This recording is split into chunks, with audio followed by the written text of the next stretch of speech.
Good evening. This is Amelia Rapol, and I want to thank you for joining me today in my seminar in regards to chronic pelvic pain syndromes in women.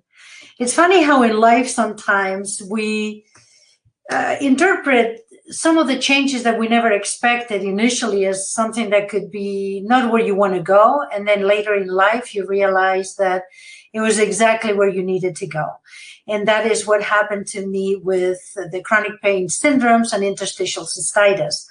So today I get to talk to you about one of my passions in life, and one that I feel is very important, and one of the medical disorders that has been misunderstood, and the people who suffer from it have been not only misunderstood but also mistreated by the medical profession, by society in general. So this is a miniature seminar. It's definitely not by any means the whole explanation about interstitial cystitis and chronic pain syndromes, but I hope I can give you a little bit of a taste. And pretty soon I'm going to be putting a 6 to 8 week course for people who are suffering and for family members who want to find out more about it. And where every week we're going to be talking about a different aspect of these devastating disorder. So thank you once again for joining me, and let's get going. And let me share with you some of the knowledge that I have acquired over the last 25 to 30 years. My name is Amelia Rapol. I'm a urologist and urological oncologist, but being the first woman urologist in Colorado, I ended up seeing and being acquainted with a lot of women and men as well. But of course, a larger proportion of people suffering from this condition are women in this state. And so I got a chance to really learn about this process, and now I get the privilege to share that with you. This is part of my HOPE protocol series, but it definitely can stand alone. Chronic pelvic pain syndromes in women are a bit different from men. Some of the conditions that are better known are interstitial cystitis. The other ones are going to be vulvodynia, vulvar vestibulitis, pain during intercourse, pudendal nerve entrapment. Genital prolapse is sometimes not talked about much, but a lot of women are going to suffer from either a cystocele, which is a fancy way to say a bladder prolapse. Sometimes they have uterine prolapse associated with this, as well as rectal prolapse. So you can imagine that any type of prolapse through the vagina can be a very significant source of pain and discomfort, and one that is often not really looked at or discussed. Endometriosis is better known, fibromyalgia, and hernias is another one that, even though they are rather common, oftentimes we don't even appreciate that they're there. And so we're becoming a bit more sophisticated in how to diagnose them and how to treat them. Fibromyalgia and other syndromes are often associated with chronic pelvic pain syndromes. We now know that women that have suffered with pain chronically have more symptoms associated with, including passing a stone. Their pain levels are going to be 30 to 40% higher, if not higher, than other people. And let me tell you that stones are bad enough, but if on top of that you have an increased sensation, that can make this staggering and oftentimes very difficult to treat. The statistics, I think, are also staggering. 1.8 million people have the classic interstitial cystitis. So what do I mean by that? These are the people that are going to have a lot more of the urinary frequency, urgency, getting up at night, nocturia. And so these are thought more as just a bladder kind of symptomatology. But remember that oftentimes this is not seen alone, and people may start with interstitial cystitis, but oftentimes this is results in also pelvic floor spasticity, lower back pain, and other chronic pelvic pain syndromes. When you add that up, there's 9 million people that are suffering from CPP. The other thing is when you combine the two, imagine that 2.5 million is a rather significant number of people, and primarily when these are women. You know that women, we all know, there are silent heroes. You know, they're the ones that help with the family, the children. A lot of women, not only do they have that full-time job, but they're now also having to work outside the home. They take care of their children. They take care of their parents. So these women are pretty courageous to not only handle all of that, but also handle a situation that most of us could not on a daily basis. When you look at other people that are suffering from an overactive bladder, and what does that mean? Overactive bladder means that you have, once again, frequency, urgency, sometimes urge incontinence. These can be rather devastating. If you're going to the bathroom rather frequently, sometimes it limits what you can do as far as sports, as far as travel, and even jobs. So 17 million people have overactive bladder. In my opinion, these are some of the people that down the road, if not treated appropriately, and if we don't find the root cause, can end up being precursors to the interstitial cystitis or the pelvic pain syndromes. In general, we now will say that even saying that 11 million patients with ICCP are conservative, and we know there's different shades and different intensities, and therefore I think this is too conservative of a number. The most important thing we can do is to try to identify these people early on so we can stop that cascade that oftentimes keeps increasing with time, and it keeps getting worse and worse. So let's try to educate ourselves as physicians, educate ourselves as advocates for people that are going through this, and see if we can, stop this before it progresses. In my opinion, the primary cause of interstitial cystitis and these pelvic pain syndromes is inflammation. Now, the inflammation can be caused by different sources. For example, infection. Infection in the interstitial cystitis, I think, is extremely important, and I think it's underdiagnosed because oftentimes we're not able, with the current studies, to identify when they are present.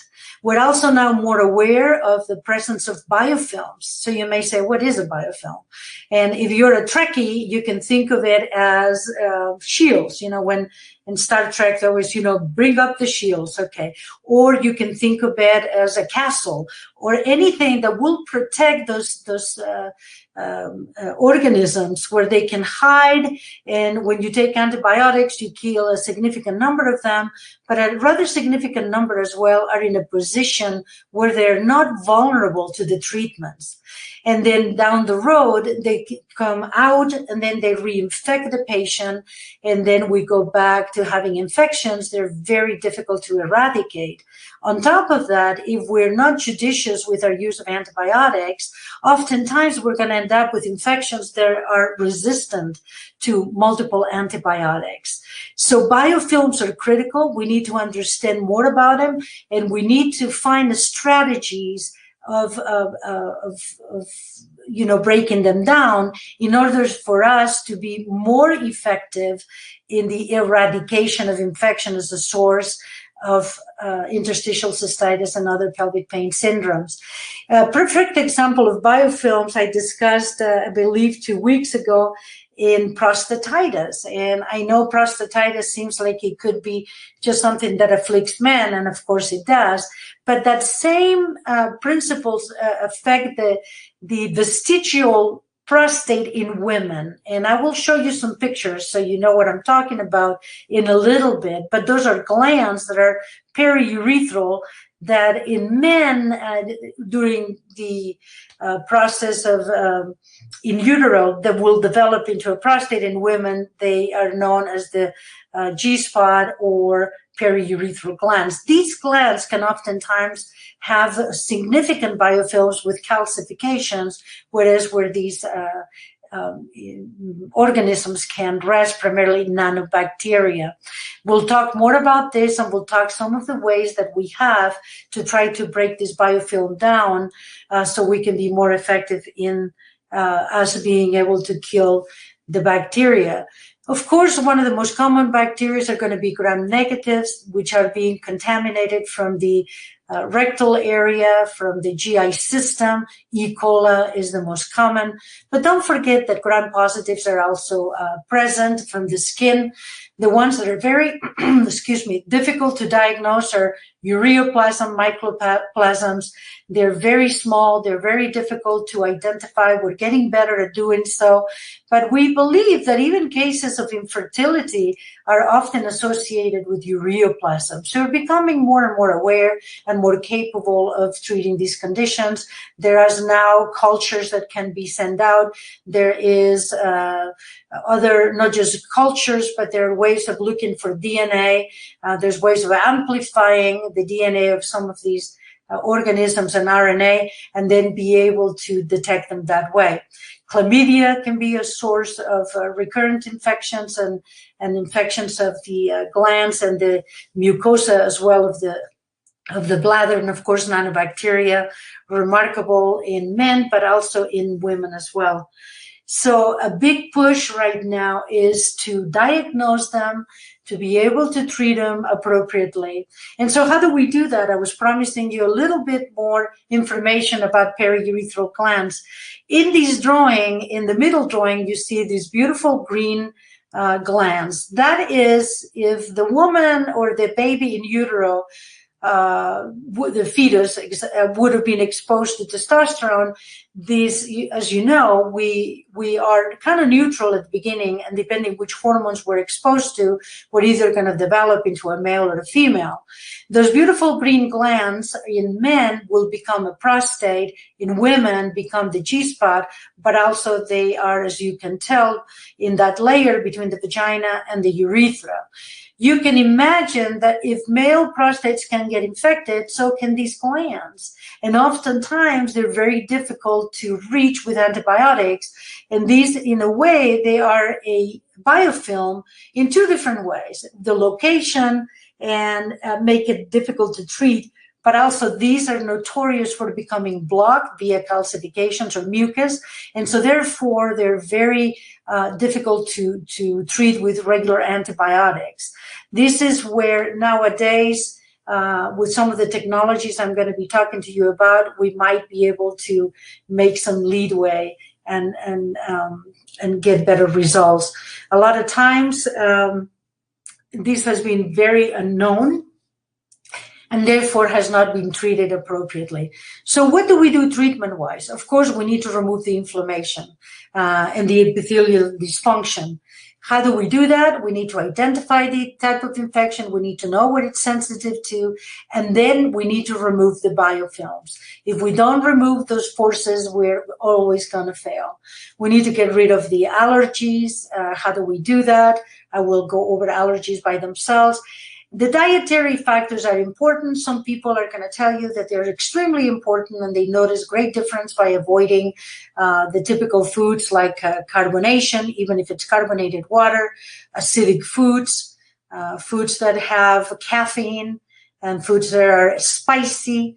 So the typical icy diet, and we call them the high five, but all of those are super important and are worth trying. So anybody who has symptoms is worth trying the diet for at least 3 to 6 months. If you only try the diet for 1 or 2 weeks, like I have a lot of patients do, is not going to get better. So you really have to be serious about it. Dietarily, we used to say that it was only acidic foods, spicy foods, carbonation, caffeine, etc. But we're now realizing that a lot of people are going to be sensitive to gluten. And so being gluten-free is worth the trial. Oxalates can also be very irritating, not for everyone, but they're definitely worth doing an oxalate-free diet or low oxalate and see if the symptoms improve. There is also some evidence that there is not just gluten as a lectin. Lectins are these little, gluten is an example of it, that can irritate the bladder lining. So it's very beneficial to read or to become aware of what are other lectins that are present. There is a really good book for that, which is called Plant Paradox.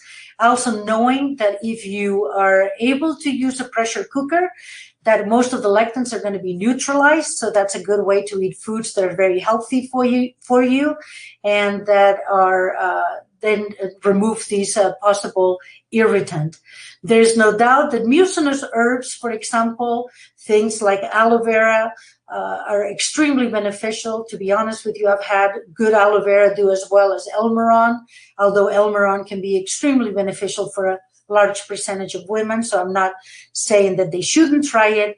The problem with Elmeron, it may take anywhere from 6 months to a year before people have any resolution of their symptoms. So in the meantime, doing things like aloe vera can be helpful. Other herbs that are super helpful are marshmallow root, slippery elm, corn silk. As a matter of fact, you hear those names and right away you take a deep breath and you go, oh, that sounds kind of soothing.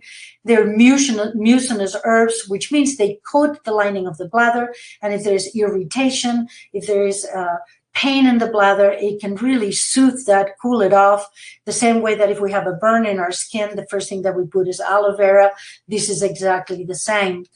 Other supplements, quercetin with nettles. Nettles is another thing that can be extremely beneficial.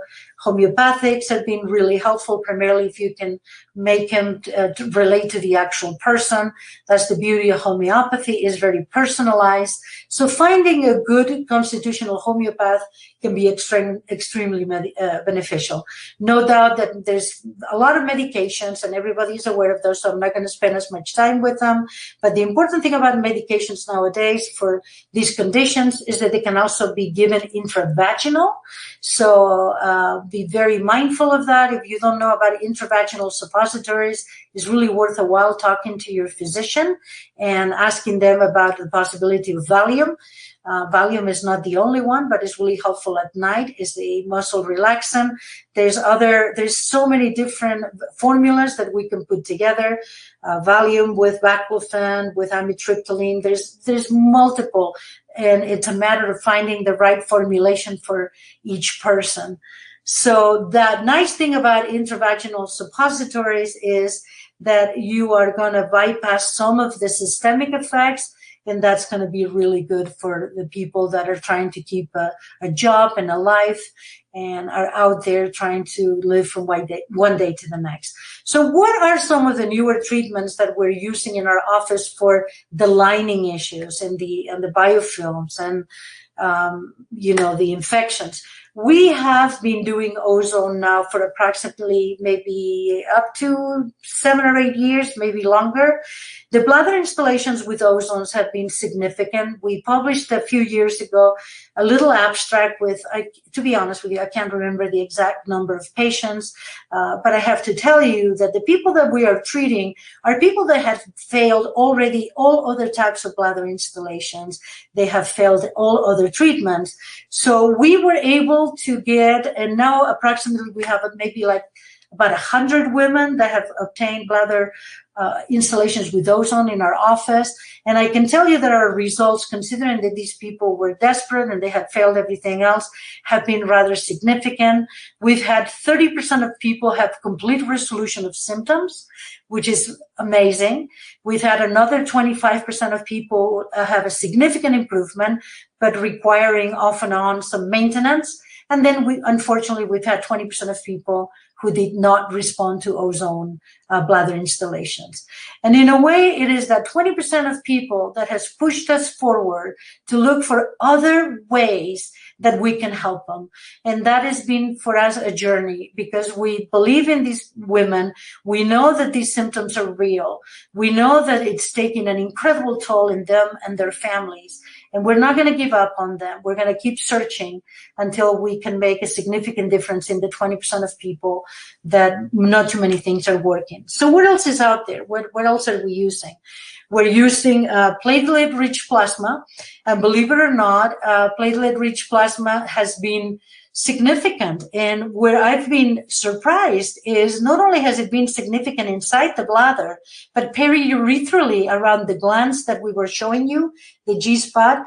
We have been able to do a modification of something called the O-shot, and we have been able to get a significant number of women to go back to having intercourse without pain. And this has been a lifesaver. So platelet-rich plasma, as you know, we've talked about it in the other seminars, it's a way that we get your own blood. We concentrate your growth factors. They are your own body. We're not using anything that is chemical. And we're concentrating the growth factors that are not only regenerative, but they're also powerfully anti-inflammatories. We can put that around the urethra, and it will bring that pain significantly down. It also is extremely helpful with women with lichen sclerosis. We've had quite a few women who we've been able to reverse the lichen sclerosis significantly.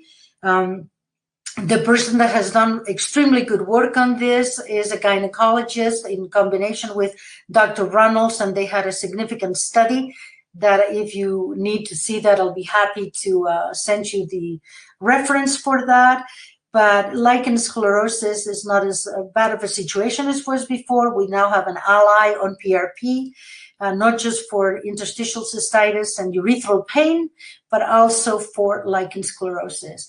We're starting to experiment with stem cells and stem cell recruiting factors by themselves and in combination with platelet-rich plasma.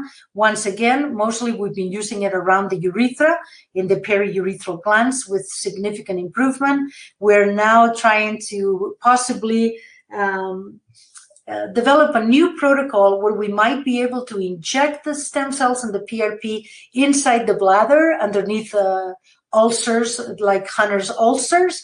But to be honest with you, we're still kind of thinking through this one. Of course, our major goal is never to cause any harm. And so therefore, we have to be very thoughtful in how we proceed with this type of treatment.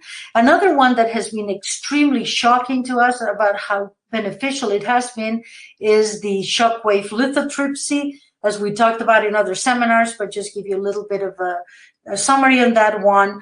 The high-frequency shockwave lithotripsy has been used for years for breaking up of stones. The low one, the low intensity, is now being used all over for musculoskeletal fascial issues. We've had incredible results on that I will talk to you about in a little bit. But also we're using it intravaginally, and it's been significant in the effect that it has had on the pelvic floor relaxation, on the trigger points that oftentimes form intravaginally, and in breaking up, I believe, some of the biofilms in the urethral glands, allowing the other treatments to become more beneficial. So I am so excited about having the shockwave in combination with now the ozone and the platelet-rich plasma. And I hope within the next 6 months to a year, I can update you on the possibility of the stem cells as an adjuvant to what we're doing. So now, this was just to show you the bladder installation that we presented at the Pelvic Pain Association. I have to get busy one of these days and actually publish the data in the 100 patients that we've used this technique with. What else is causing the inflammation in the bladder? I think autoimmune is significant, and I think a lot of times people underestimate the effects of autoimmune. So how does the autoimmune ever happen? I think in a significant number of patients, people will have these recurrent urinary tract infections. Because of the biofilms, we partially treat these infections, and a lot of times the poor bladder becomes very severely damaged. If you sometimes look inside the lining of the bladder, it is amazing how it looks. It looks like so raw. And you can imagine that the immune system, the same way it gets confused in other cases, this is well documented in medicine. We have people that will have strep throat, and then the kidneys will end up in a nephritis, which is an inflammation of the kidneys. And what happens is that the little microbes attached to the normal cells, the immune system attacks the microbes, and then it starts attacking the cells and identifying your own cells as a possible microbe. And so autoimmune is significant, and oftentimes we are not aware of it. So when we're treating patients, we miss this point, and we now have to become more sensitive about it. And one of the things we need to do right away, of course, is remove the irritants, and those can be dietary, they could be allergens, but more important, the irritants in this case are partially treated infections. So we need to remove them so the immune system can then cool off. We then need to re-educate the immune system, and we need to help it identify what's normal and what's abnormal. There's different techniques out there that can do that. NMT is one of them. But that's really important. And then another important thing is a lot of the people that are having chronic pain of any type are going to have what we call leaky gut. And we know that stress can affect the gastrointestinal system and make it more permeable to some of the foods that we eat. We partially break them down. That goes into the bloodstream, and then the immune system cannot figure out what these things are, and they start creating antibodies against it. That is one of the ways that sometimes I think autoimmune can also be created. One thing that we forget is that the gastrointestinal system is one of the major sources for serotonin, and we all know how important it is for not becoming depressed. So you can imagine that people that are chronically suffering from pain, they develop leaky gut, the gut gets damaged, they start making less serotonin, they become more depressed, and then of course they're going to have more symptoms, and they get into this crazy, mechanism that just keeps feeding on itself, getting worse and worse and worse. So how do we treat the leaky gut? You really need to identify it. First of all, if you don't know that it's there, you cannot treat it. Once you identify it, there's L-glutamine, there's other herbal and other ways that we can help those gut layers, those cells become closer together again and create those tight junctions so nothing can go through.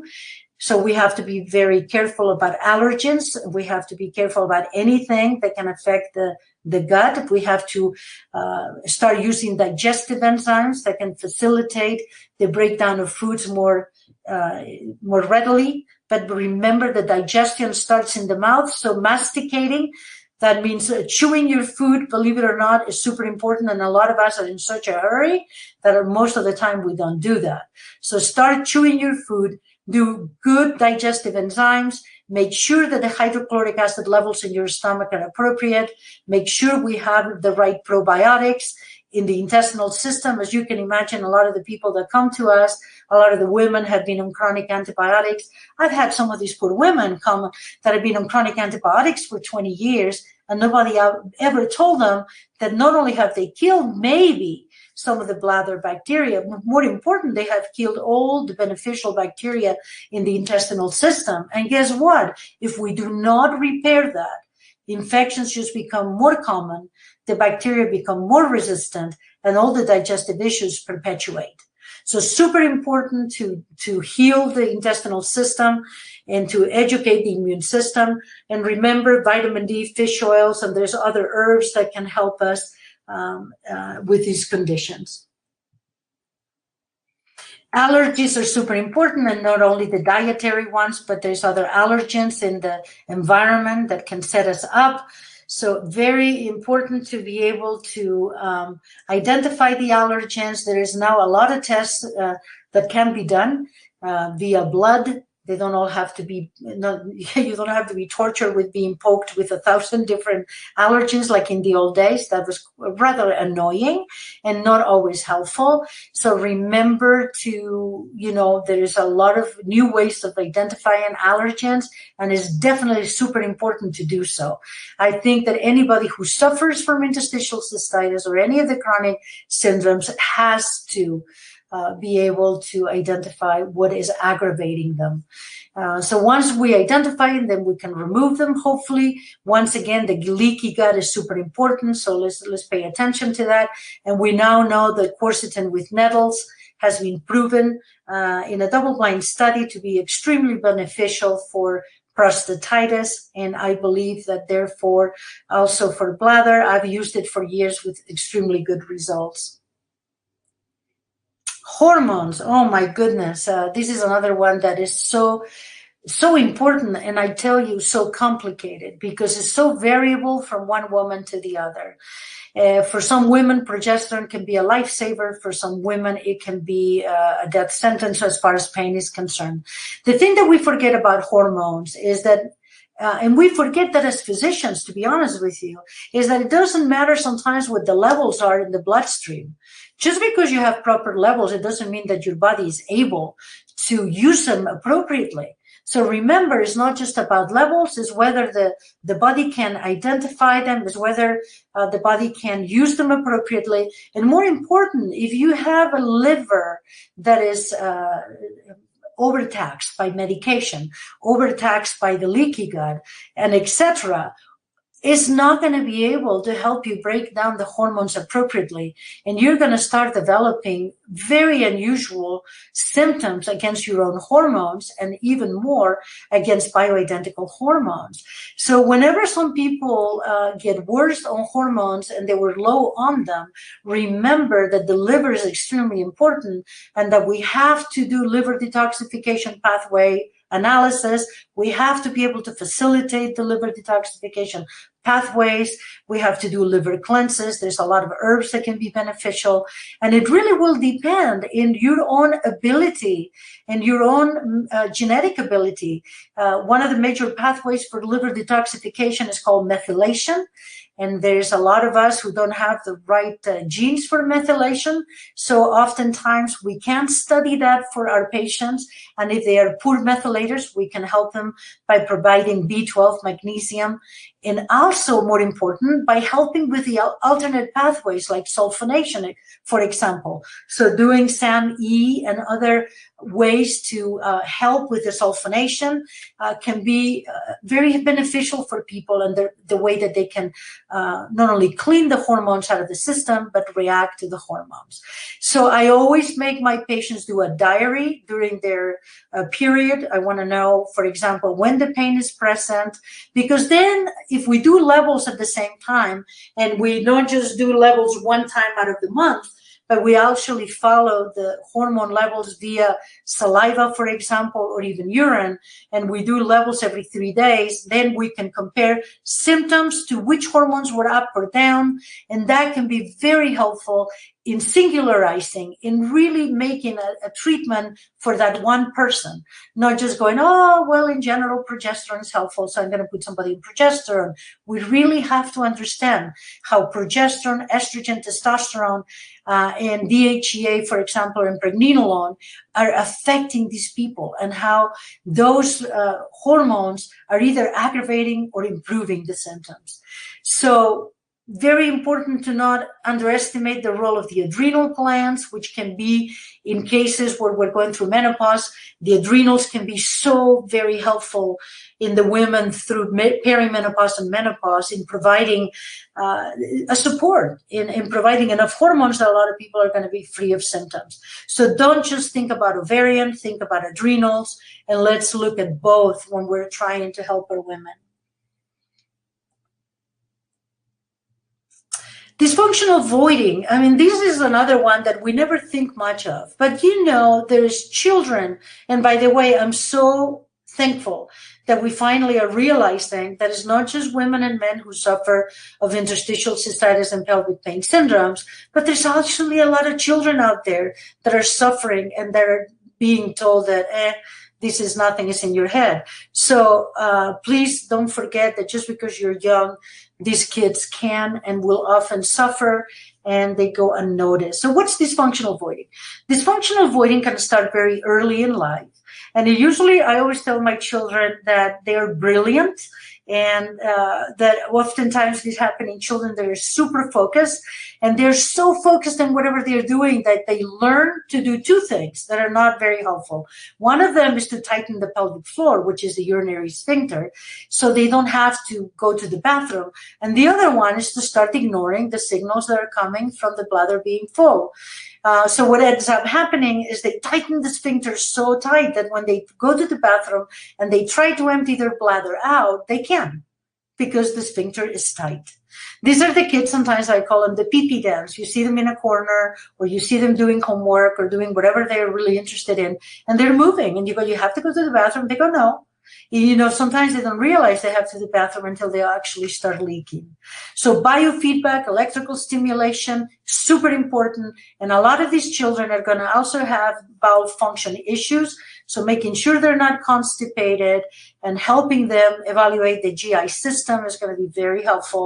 And definitely behavioral changes, putting them on a time clock, buying them a little alarm that tells them, hey, it's been 2 hours, let's go to the bathroom.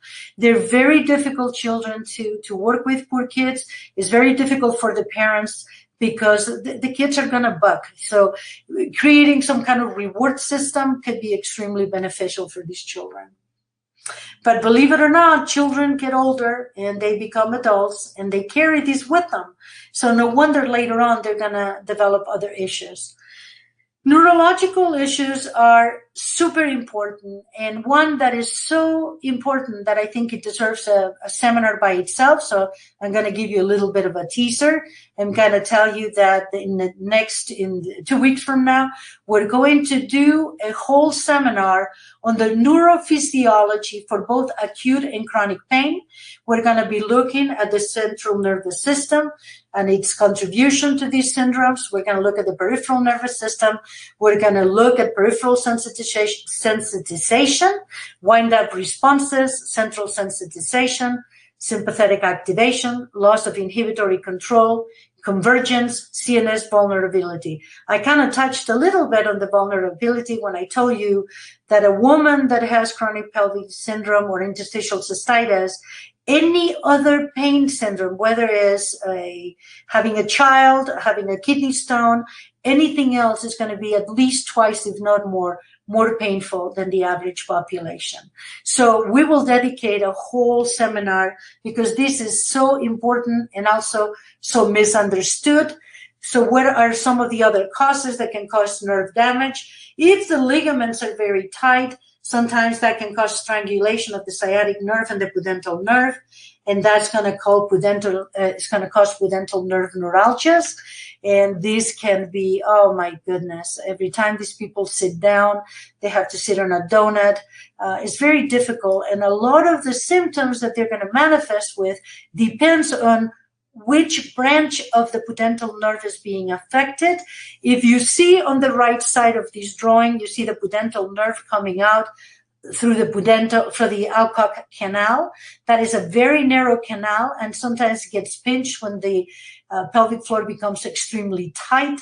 So doing a lot of work with the pelvic floor relaxation and keeping the stability of the pelvic floor can ease these syndromes. It has 3 branches: the anterior pudendal nerve branch, and I'm sorry I have a picture of a male and not a female. But in the case of the female, the anterior branch, which is the one above, that one goes to the vulva, is the one that causes the vulvodynias, anything with the clitoral pain, the lichen sclerosis, and all of that. The middle branch goes to the vagina, and in men into the perineum. So they're going to have more of the vaginal pain. And then the posterior branch goes to the rectum. And a lot of these people will tell you, I was sleeping or nothing, I was fine, nothing happened. All of a sudden, I felt like somebody was stabbing me with an ice pick. That is these neuralgias when the nerves are getting pinched. And like I said, what symptoms are going to be depending on which branch is getting pinched. One way to diagnose this is sometimes we will do a pudendal nerve block. And if the symptoms go away, then we know that this is the source of the symptoms. But even more important, the one thing that you can do right away is put these people with a very good physical therapist that does intravaginal in women and in men intrarectal. Physical therapy, releasing some of the trigger points via physical therapy. Sometimes we can do injections of these trigger points intravaginally. And now, thank God that we have the shock wave. We can use the shock wave to release the spasticity of the pelvic floor. Having a good physical therapy truly is probably, I would say, one of the most important things that you can do for these conditions. I am fortunate enough to work with Effie. Effie and I have worked on these for 20 years, maybe. It's hard to say. She's been so good at learning the Stanford protocol. One of the books that I recommend my patients is A Headache in the Pelvis. And this is a really good book that can help people understand the relationship between the pelvic floor, musculoskeletal, and neurological upregulations. So what are the treatments? Traditional treatments are going to be neuromuscular, trigger point injections, acupuncture, cranial work, biofeedback, electrical stimulation, massage and exercises, the usual things. Myofascial release is super important, and we're going to talk a little bit more about that when we get to musculoskeletal because the treatments are very important. We know the unit box. We know we're not just a pelvic floor walking around. Structurally, we have a diaphragm and the pelvic floor muscles. And then most important, the transversus abdominis is so super important for chronic pelvic pain syndromes and a very difficult muscle to work with because oftentimes it's being turned off and it's not easy to turn back on and it's not easy to diagnose unless you use an ultrasound and you can see whether the transversus abdominis is being engaged or not. This is where you really need an awesome physical therapist who is familiar with these syndromes and can help you reactivate the abdominal muscles. The multifidus, which is the back muscles, are super important as well. You can imagine that if these muscles are weak, the pelvic floor itself then gets engaged, and that's one of the reasons why the pelvic floor can become super spastic. Remember that the pelvic floor is the urinary sphincter, the vaginal sphincter, and the rectal sphincter. So if it becomes too tight, it's going to strangulate these organs, and it's going to create a lot of pain, both at the urethra, vaginal, and rectal areas. So musculoskeletal is super important and oftentimes not addressed. I can tell you that there is something called organomuscular reflex. It's a fancy way to say that if your bladder is chronically infected and inflamed, that the muscles around that organ, whether it be the detrusor muscle, which is the muscle around the bladder, or the pelvic floor muscle, which is where the bladder is resting, are going to go into a spasm. And no wonder that then is going to create all kind of musculoskeletal issues. But the opposite is also true. You can go skiing or snowboarding, fall on your bottom, and create a shear or a strain in the sacroiliac joint, and then the pelvic floor muscles are going to become tight.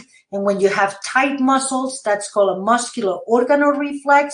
When the muscles are tight and affected, then the organ, in this case the bladder, is going to become inflamed, and it's going to have then be more predisposed to infections, not just bacterial, sometimes viral infections are not always addressed in the bladder, but they can be present, and fungal. For a lot of the women who've had a lot of antibiotics, then we get fungal infections. So it's a vicious cycle.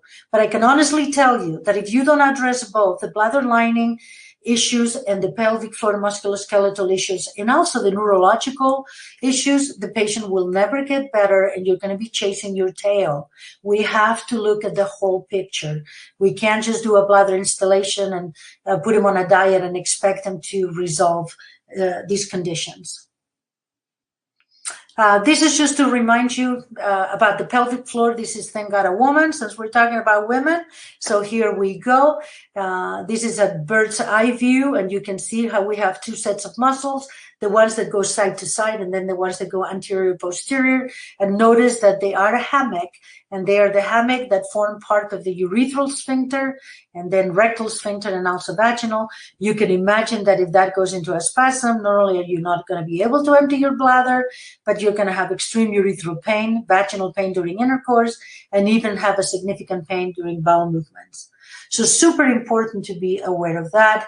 This is just showing you some of the importance of the sacroiliac joint and the L4-5. People forget that a lot of the nerves that go to the pelvic floor and the bladder are in the sacrum and in the lower lumbar area. So if those ligaments are too loose because of an injury from falling, like I said, some of the sports that are notorious for that is going to be snowboarding, gymnastics, and even just falling in the snow or even just falling in our sacrum. And then, of course, childbirth. All of these situations are going to sometimes cause ligamentous laxity. Once the poor ligaments are laxed and they're hypermobile, the pelvic floor will try to help you because the body is always trying to help you. It's going to go into a spasm trying to give you stability, and there you go. Here you go back to having all the symptoms. So what do we do in our office? We can actually, and it's very important to us, to treat the ligaments, not just with physical therapy, because physical therapy is not always going to give you the tightening that you need after the sprain, but we're going to use, sometimes we use ozone. We have used PRP, platelet-rich plasma, to regenerate the ligamentous strength. And now, believe it or not, what works super well on the people that are fearful of injections is the shockwave. So you can actually use the shockwave treatment in the ligaments, and oh my, unbelievable results. It's just so exciting, because it is scary sometimes to feel like, oh my, do I want an injection in my back? Well, guess what? For those of you who are fearful, we have an answer for you. Okay, just very briefly, some of the iliolumbar ligaments, sacrum and lumbar spine, they cause referred pain. In men, it's going to go to the scrotum, but in women, it's going to go to the vulva and to the urethra. So if they have a hypermobile SI joint, not only are they going to have, urinary symptoms of not emptying the bladder, but they're also going to have sensitive, that pain that is nerve pain. Okay, it's that burning pain, that achy pain, is not just stabbing pain. So that's going to go into the vulva and urethra, and this is referred pain from the lower back and the sacrum. And the causes we've talked about, structural, mechanical causes, are going to be lumbosacral area injuries, sacroiliac joint. That's going to result in pelvic floor dysfunction and biomechanics of the lower extremity. So what does that mean? What that means is simple. Say that you have a twisted ankle or you have a bad knee and you start walking funny. That's going to throw your spine, isn't it? And it's going to throw your sacrum, and it's not going to be leveled.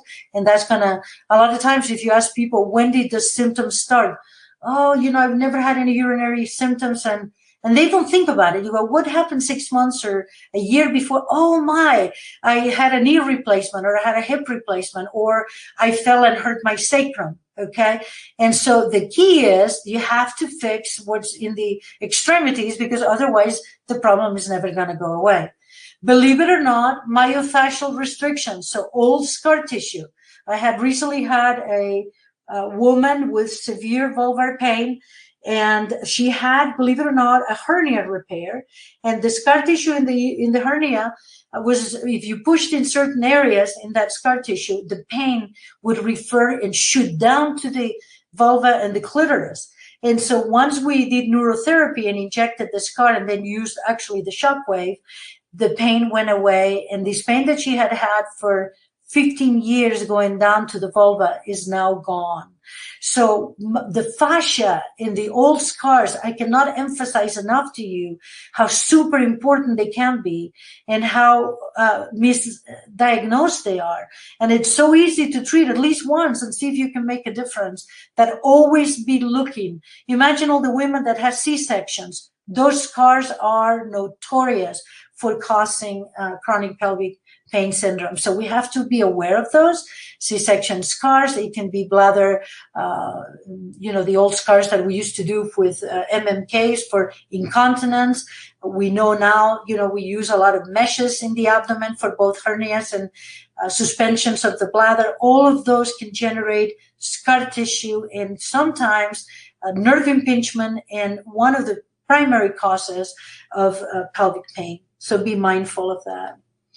And one of the ones that people don't realize, and they're super important because a lot of runners and people that are extremely active, is the hip external rotators, the piriformis and the obturator internus. So those we have to be very mindful of. They can be easily treated with physical therapy and now with shockwave or with injections themselves. So remember, go back to the basics of, neuromuscular, physical therapy, trigger point injections. Acupuncture is really helpful if you have somebody who's familiar with it. Craniosacral work, biofeedback, electrical stimulation, etc. And then more important, the newer modalities that we were talking about. Remember that also when you're doing medications, it's not only oral. You can do vaginal suppositories. You can put things inside the bladder. The bladder is a rare organ It's like the skin. It's very rare that you can go directly and treat that organ. If you have a liver problem, you can't put medication right inside the liver. But in the bladder, you can actually do a bladder installation. You can do not only the ozone and some of the traditional ones, but now we can put platelet-rich plasma. And I know that in some, and I don't know exactly, but I need to find out. There is somebody in Europe, somebody who's actually using now stem cells with great results. So that's really exciting. I'm going to need to connect with that person and see how I can learn from him. And I'm sorry I don't know his name. I would love to give him credit. My apologies. I should have thought of that, and I will find that out. And then, of course, rectal suppositories for men that suffer from these conditions, but also women. And lastly, remember there are new treatments, and there's more coming down the road. So thank God we have new weapons that we can use against this condition. Don't forget that psycho-emotional is important. The saddest day of my life is when I was a resident and I asked about why were we not learning about these conditions in women.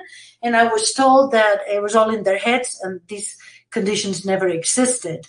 It didn't take me long when I went into private practice to realize that was ludicrous, criminal, and that this is real. And I can also tell you one thing, that if you didn't have psycho-emotional issues before you had to get up 20 times a night and you had extreme pain when you were trying to be intimate, etc., and many of the other symptoms that we see with this condition, you will end up with psycho-emotional problems. It's impossible not to. Okay. And I think what's tragic is that most of the psycho-emotional problems, or a significant number, are there because we as physicians are inadequate at talking to our patients. And a lot of times we have created these issues or perpetuated them. So if you are a healthcare practitioner, let's all make a commitment to listen to our patients, to be present. A lot of times that's what they need. We may not be able to change everything, but one thing we can do is to be, to acknowledge and to realize that this is real. It's definitely not made up. Okay. Treatments for psycho-emotional, the usual things, remembering that stress is a vicious cycle. These poor women are in severe pain, they become more stressed, and there's no better way than to get into a new cycle of symptoms, but stress. Chronic pain itself is, as you can imagine, a source of stress like no other. We need to look at all the neurotransmitter abnormalities that result not only from chronic pain, but leaky gut syndrome and other conditions that are going to lower the serotonin. So we need to look at the whole picture. And we all know that neurotransmitters and hormones can affect each other. We know that in women, serotonin is highly related to the estrogens. So we have to be mindful of that, and we need to work with that as well.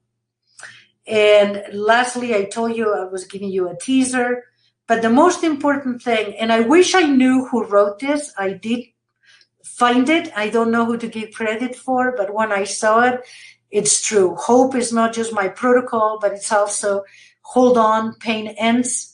And we're not going to give up on any of you. We're going to try as much as we can. This is a team approach. It takes it's not just one physician. It's a combination of practitioners coming together. And it's a combination of working with our patients. They're so important. And this is, without them, we cannot do anything. So remember, hold on, pain ends. And let's keep researching and let's keep working as a team, finding the root cause and finding new treatments. Thank you so much for joining me tonight, and I hope this is of some benefit to some of you. That's always the goal, and I will open this up to questions because these may have generated some. So let me look. Give me 1 second. All right. Oh, cool. We have a lot of questions. Let me see.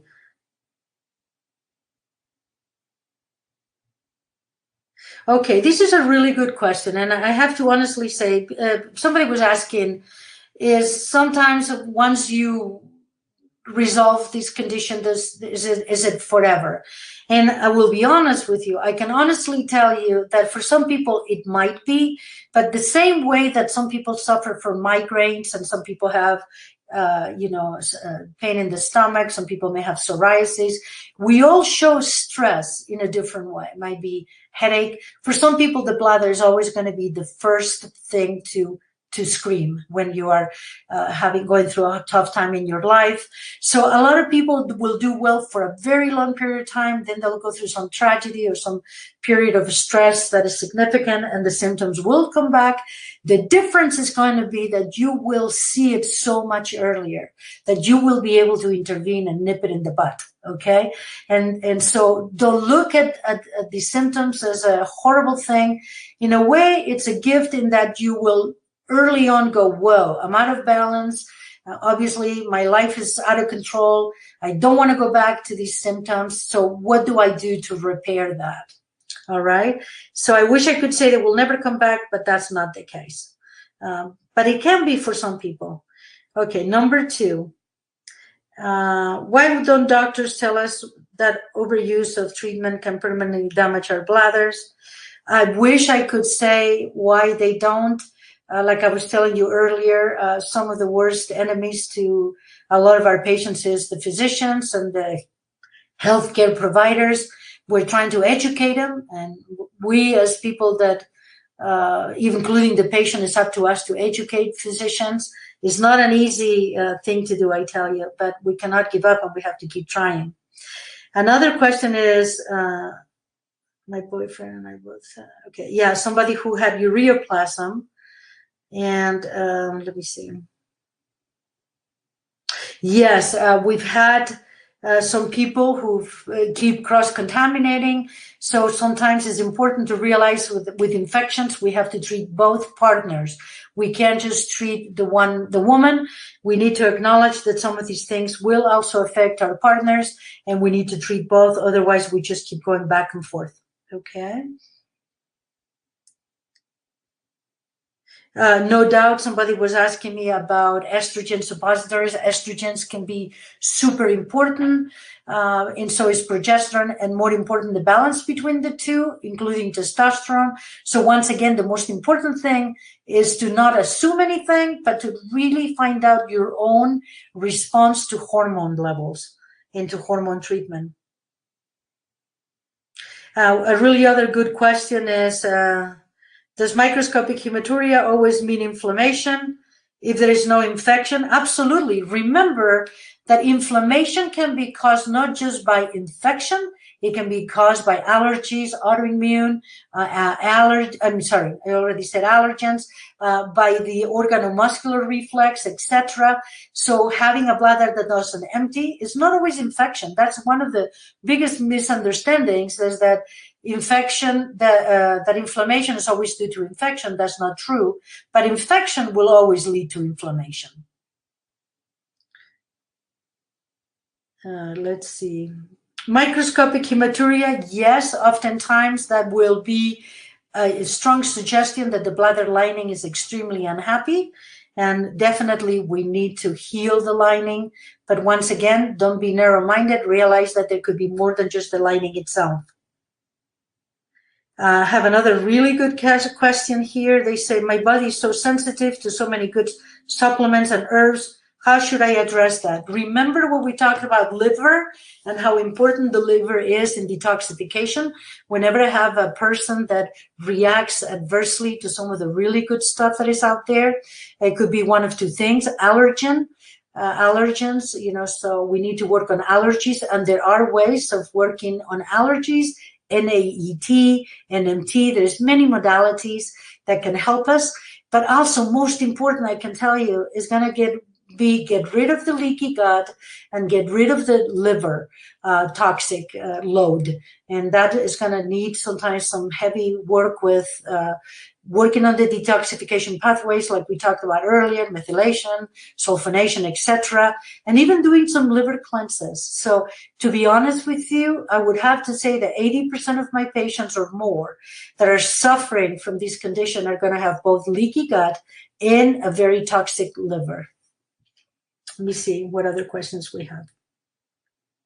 By the way, these are awesome questions.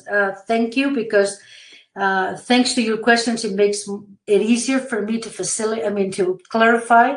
some of the points that, as much as I try to make them clear, as you can imagine, sometimes I don't always. So thank you for all your questions. And I hope that all of you, good luck in this journey. You're not alone. There's some beautiful blogs out there that are super supportive for patients themselves, and tap into them. There's a lot of wisdom out there. And thank you for giving me the opportunity to talk to you all.